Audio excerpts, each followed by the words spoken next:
Alright, so I'm going to have to talk loud because they're hitting me with wind and a lot of cars going back and forth, multiplying the vibration and noise to confuse me. But something amazing and astonishing I just noticed. This little sidewalk bike trail goes parallel to the main road, and there's white lines and a yellow line. This is just for cycling traffic and pedestrians.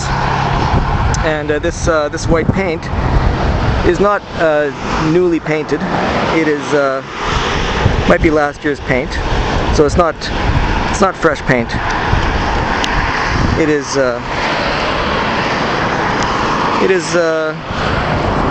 you know, just looking at this here, that's just last year's paint. Same with this. This is not fresh. This is not freshly painted. It's not a freshly painted white line. The whole length here. But as I move up over here, something astonishing happens. It looks like there's paint splatter on the rocks. It looks like paint splatter along the rocks from a fresh paint job. But this is not a fresh paint job. There's even dirt and debris over top of it. That's not a fresh paint job. Not at all. So why is there rock that has the same kind of paint as on the white lines? Why is that? How could this rock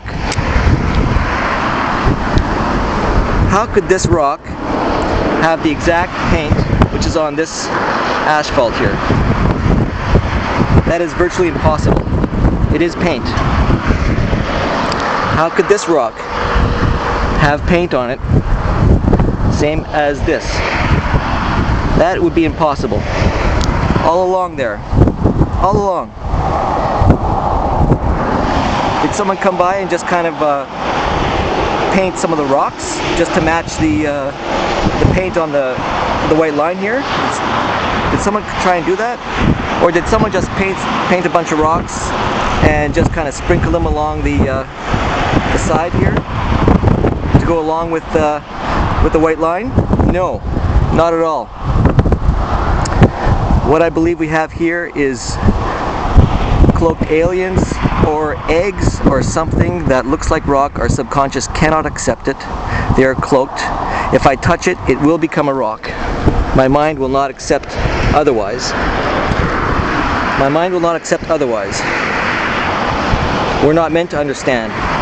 But the fact remains that these could be aliens or reptilian or dragon eggs that are cloaked, and we're under an illusion, and they have to come in near an area, and they will take up the colors and forms of the nearby structures to blend in like chameleons do.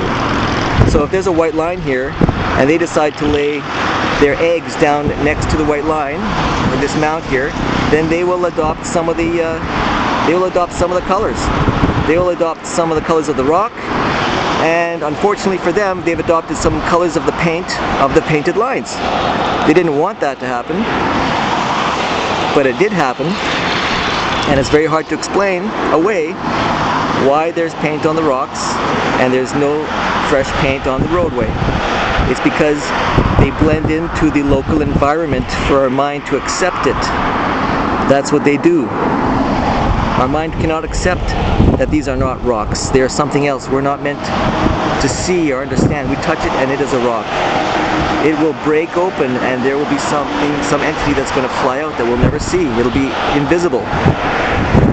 There's no other explanation why some of these rocks have paint on it. It's not from last year. There wasn't some paint job last year and these rocks just stayed painted as well. Nope. No, these rocks would not have stayed with that color.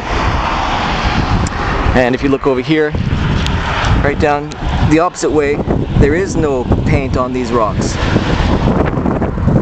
There's no paint on these rocks. So right from where I'm standing, there's a little bit of a mound a little bit of a mound that rises of these rocks.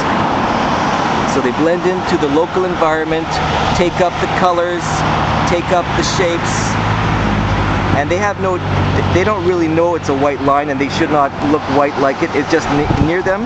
So because it's near them, they'll adopt some of the colors and some of the forms and some of the textures and some of the real physical, because that was real physical paint.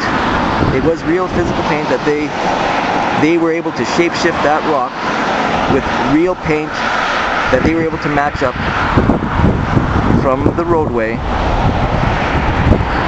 It is not illusion, it's actually the real paint. So they're able to take things from our world and actually materialize it at will to hide what it really is.